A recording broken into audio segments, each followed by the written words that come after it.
see my people anytime I want. Ain't no time limit on the phone. Ain't no spending limit at the store. If I don't want to get out of my bed at all, I can do that. Never let nobody tell you what success is.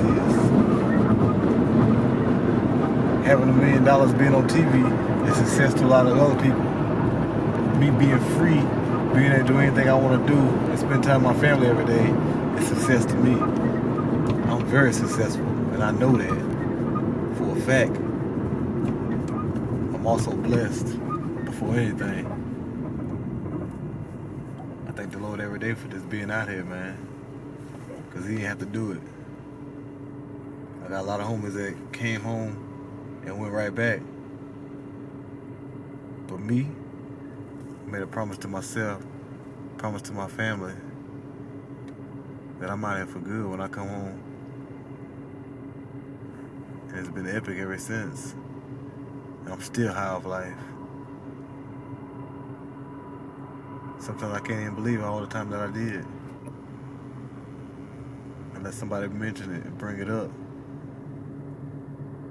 Because I've been living. First time actually living. Before I got jammed up, I wasn't living. I was living for other people. Not anymore. King Hearns. What you moved to Dallas, Texas for? What you mean what I moved to Dallas, Texas for? 7.5 million people out here. You gotta put yourself in a situation where you can win. I think a lot of people scared to move out the city. It's easy to get swallowed whole out here. Like I said, 7.5 million people. Probably about 200-300 strip clubs. The crime is up, the violence, everything is up. But you can stay away from all that. Because it's definitely true. No matter where you're at, you can stay out of trouble or you get in trouble. Because I could easily came out here and picked up that sack and felt like I would have blended in and never got jammed up. But no, I ain't want it like that. I wouldn't even feel right if I got it like that. That's cheating. I ain't gonna cheat the game like that. On top of that, I ain't gonna do myself like that, all my people, man. I told you I'm out here for a purpose, man. 2016, it's harvest year for me and my people. Everything that we done planted and watered, it's time to pull it out the garden. And I'm not saying that in hopes of it happening. I know it's gonna happen. And that's on my skin. Kinglish. I've actually been friends with Melvin since 3rd grade. We go back, way back, elementary school. We were roommates in college, so Melvin, that's a brother to me, that's family. And Johnny, I didn't have a relationship with Johnny coming up, but I had always heard about him. I mean, this man had gold rings, a gold grill, all of this in high school. Johnny was doing stuff that your favorite rappers weren't doing back then. So everybody had respect for Johnny coming up, and I always heard about him, but I didn't know him like that. But it wasn't until when Johnny came home that I started to develop a relationship with King. And I'll say this, usually you go with the stereotypical story that once somebody comes out the feds, they try to do right, and they end up right back in there a year later, less than that. When I met him, it was something different about him. The drive and the passion that he had. I mean, you couldn't do nothing but respect him. See, that's why I gotta get it. On a flight to success, a one-way ticket. Butterflies in my stomach as the plane lifted. Cause I'm heading to a place where everybody gifted. Flight attendant told me chill, it'll be okay. When the world hear your story, it's a DOA. DOA. You're right, a DOA. Cause I do this shit for real, it's in my DNA.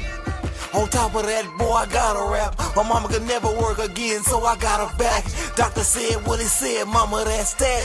It's my turn, kick your feet up and relax. I said kick your feet up and relax. Before I ever make it rain, I give you stacks.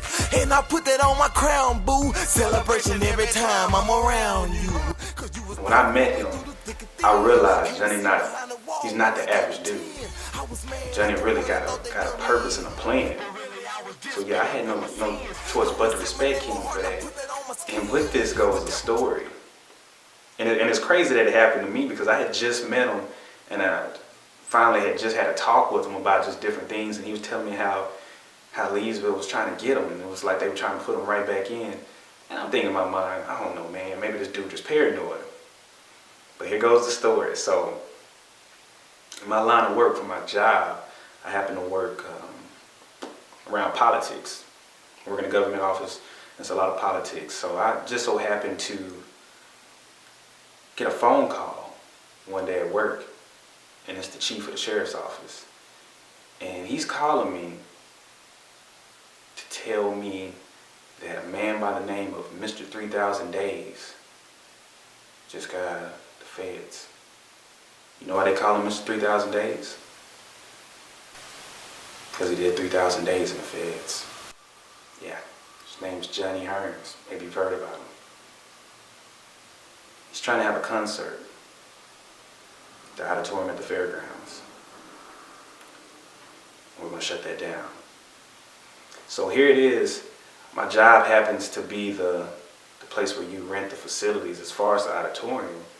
But the thing is, we're very relaxed with our policy.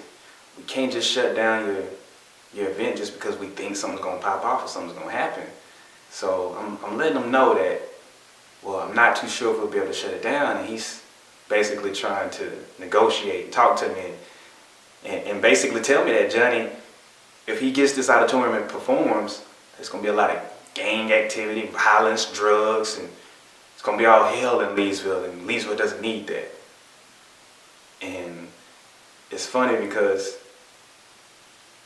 evidently they got the right people involved and a lot of people at the top to shut it down. And eventually Johnny tried to move it to a different facility. They shut that down too.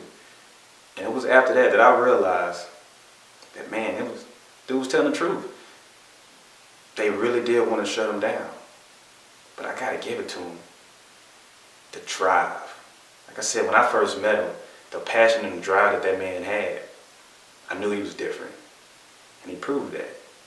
So, I mean, to add to it, this whole bruh movement, this ain't something that just started overnight. This ain't something that just started yesterday and they trying to milk it for every penny they can get. These men have been grinding. I remember in college, Melvin making phone calls to Johnny. Johnny in the feds, we in college.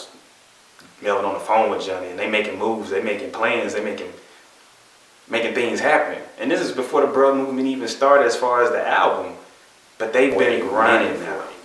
This ain't nothing new. So anything that these two touch, I got nothing but confidence it's gonna be solid. It's gonna be 100%.